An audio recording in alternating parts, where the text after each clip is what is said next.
आपण मित्रांनो, एक अशी इंटरनेटवरती खबर मिळाली मला, म्हणजे त्याचं काही लॉजिकच नाहीये. ठीक आहे. त्या खबरमध्ये असं लिहिलंय की no leaves on your child sickness. तुमची लहान मुलं जर आजारी असेल तर त्यावरती तुम्हाला वेगळी सुट्टी मिळणार नाही. वा. त्यांचं म्हणणं असं आहे की तुमच्या मुलांना आम्ही एम्प्लॉय करत नाहीये, आम्ही तुम्हाला एम्प्लॉय करतोय. ठीक आहे. तर तुम्ही आजारी पडलात तर वेगळी गोष्ट आहे. तुमची मुलं आजारी पडली आहेत, त्यामुळे जर तुम्ही सुट्टी घेताय तर ते आम्हाला मान्य नाही.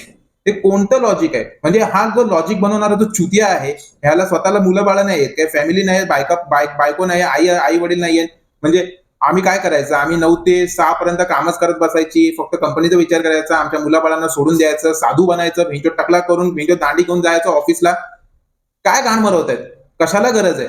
म्हणजे आम्ही करायचं काय? एम्प्लॉयीनी करायचं काय? म्हणजे मुलं बाळ पैदा करणं बंदच करायचं आणि फक्त कामच करत बसायचं?